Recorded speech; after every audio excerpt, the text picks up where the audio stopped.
Sengar bail పైన stay ఇచ్చిరట. ఇది కూడా దేశంలో పెద్ద ఎత్తున నిరసన కారణమైంది. ఎవడైతే ఈ ఉన్నావ్ రేప్ కేసులో ఒక మైనర్ బాలిక మీద అత్యాచారం చేసిండో ఆమె తల్లి కూడా అనుమానాస్పద స్థితిలోనే చనిపోయినట్టున్నది. సో ఆ బాధితురాలు బయటకు వచ్చింది. ఎంత ఘోరం! ఇంత దారుణమైన ఘటనకి దారుణానికి పాల్పడిన వ్యక్తికి ఎట్లా బెయిల్ ఇస్తారని పెద్ద ఎత్తున దేశంలో పెద్ద చర్చకు దారితీసింది. దీంతో వాడు బెయిల్ మీద స్టే ఇచ్చిందట. ఉన్నావ్ రేప్ దోషికి సుప్రీంకోర్టులో చుక్కెదురు. ఢిల్లీ హైకోర్టు తీర్పు పైన నిలుపుదల ఉత్తర్వులు. బీజేపీ లీడర్ అయిన 15 ఏళ్ల మైనర్ బాలిక పైన అత్యాచారం ఘోరం. బాధితురాలికి మనం అండగా నిలవాలి. సిబిఐ ఉరిశిక్ష పడే వరకు పోరాటం ఆగదు. బాధితురాలు 100% వేయాల్సిందే, 100% వేయాల్సిందే. వాడు మైనర్ బాలిక మీద అండి వాడు అటాక్ చేసింది, మైనర్ బాలిక మీద. సంచలనం సృష్టించిన 2017 ఉన్నావ్ రేప్ కేసులో నిందితుడు బీజేపీ మాజీ ఎమ్మెల్యే కుల్దీప్ సింగ్ సెంగార్కు ఇటీవల ఢిల్లీ హైకోర్టు ఇచ్చిన బెయిల్ను సుప్రీంకోర్టు నిలిపేసింది. బాధితురాలి తండ్రి కస్టోడియల్ మరణం, ఆమె బంధువులు, న్యాయవాది అనుమానాస్పద మృతి, మొత్తం చచ్చిపోయారు. దాన్ని బట్టి ఏమర్థమవుతుంది మనకి?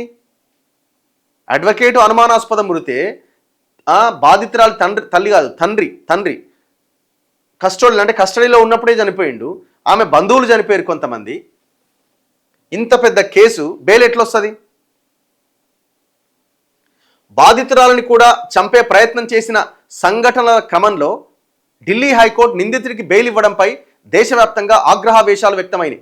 ఈ నేపథ్యంలో బెయిల్ను సవాల్ చేస్తూ సిబిఐ సుప్రీంకోర్టులో దాఖలు చేసిన పిటిషన్ను సుప్రీంకోర్టు విచారణకు స్వీకరిస్తూ సెంగార్ బెయిల్ను ఆపేసింది. ఈ మేరకు సిజేఐ జస్టిస్ సూర్యకాంత్ నేతృత్వంలోని త్రిసభ్య ధర్మాసనం సోమవారం ఆదేశాలు ఇచ్చింది. సాధారణంగా ఒక నిందితుడికి కింది కోర్టు బెయిల్ ఇచ్చినప్పుడు అతని వాదన వినకుండా బెయిల్ రద్దు చేయరాదని సుప్రీంకోర్టు అభిప్రాయపడింది. అయితే ఈ కేసులో బెయిల్ వచ్చినప్పటికీ వేరే కేసులో అతను ఇప్పటికీ జైల్లోనే ఉన్నందున ఈ కేసులో నెలకొన్న ప్రత్యేక పరిస్థితుల నేపథ్యంలో బెయిల్ నిలిపివేత నిర్ణయం తీసుకున్నట్టుగా వెల్లడించింది.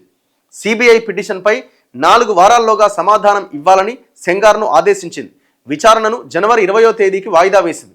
సిబిఐ తరపున వాదనలు వినిపించిన సొలిసిటర్ జనరల్ తుషార్ మెహతా మాట్లాడుతూ బాలిక మీద జరిగిన ఘోర అత్యాచారమని, బెయిల్ రద్దు చేయాలి అని విజ్ఞప్తి చేశారు. 15 సంవత్సరాల 10 నెలల వయసులో ఈ ఘాతుకానికి బలైపోయిన ఆ బాలిక విషయంలో మనమంతా జవాబుదారులమే అని వ్యాఖ్యానించారు. అమ్మాయి వయసు ఎంత? 15 years 10 months. సంఘటన జరిగినప్పుడు ఆ ప్రాంత ఎమ్మెల్యేగా ఉన్న సెంగార్ అక్కడ శక్తివంతమైన వ్యక్తి అని చెప్పారు. ఢిల్లీ హైకోర్టు ఈ నెల 23వ తేదీన సెంగార్కు బెయిల్ ఇచ్చినప్పుడు పోక్సో చట్టంలోని సెక్షన్ 5C కింద ఆయన మీద కేసు పెట్టారని, ఆ సెక్షన్లో పేర్కొన్న పబ్లిక్ సర్వెంట్ కిందకు ఎమ్మెల్యే రాడు అని అభిప్రాయపడింది. 5C సెక్షన్ ప్రకారం పబ్లిక్ సర్వెంట్ తన అధికారాన్ని అడ్డం పెట్టుకొని బాలిక పైన అత్యాచారానికి పాల్పడితే తీవ్రమైన నేరంగా పరిగణిస్తారు. BNS 21 ప్రకారం పబ్లిక్ సర్వెంట్ అంటే న్యాయమూర్తులు, పోలీసులు, ఇతర భద్రతా సిబ్బంది కిందకు వస్తారు. ఇప్పుడు ఎమ్మెల్యే మీద 5C సెక్షన్ పెట్టారు. ఎమ్మెల్యేకు 5C వర్తించదన్న వాదనను హైకోర్టు అంగీకరించింది. బాధితురాలు మైనర్ అయినందున పబ్లిక్ సర్వెంట్ అంటే ఎవరు అనే సాంకేతిక అంశాల జోలికి పోవద్దన్నది సిబిఐ వాదన. అంతే కదా అని సుప్రీంకోర్టు ప్రశ్నించింది. అవును అని సిబిఐ తరపున తుషార్ మెహతా బదులిచ్చారు. పోక్సో చట్టానికి ఇతర చట్టాలు ఏవైనా విరుద్ధంగా ఉంటే పోక్సో చట్టమే చెల్లుబాటు కావాలి అన్నారు. కేవలం 7 సంవత్సరాలు జైల్లో ఉన్నారనే కారణాన్ని చూపిస్తూ హైకోర్టు బెయిల్ ఇవ్వడం సరికాదని చెప్పారు. సవరించిన చట్టం ప్రకారం 20 ఏళ్ల జైలు శిక్ష విధించాలని కోరారు. నేరం జరిగినప్పటికీ ఆ చట్ట సవరణ రాలేదు కదా అని సిజేఐ ప్రశ్నించారు. ఆర్మీ అధికారి విధుల్లో ఉండి తప్పు చేస్తే ఎలా శిక్షార్హుడో ఎమ్మెల్యే కూడా అంతే. సెంగార్ బయటకు వస్తే సాక్షులను ప్రభావితం చేస్తారు. బాధితురాలి తండ్రి, బంధువుల హత్య కేసులో కూడా సెంగార్ దోషిగా తేలారు.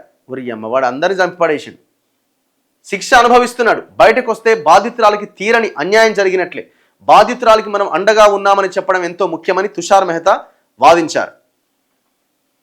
మరణశిక్ష పడే వరకు పోరాటం ఆగదని అమ్మాయి కొట్లాడుతున్నది.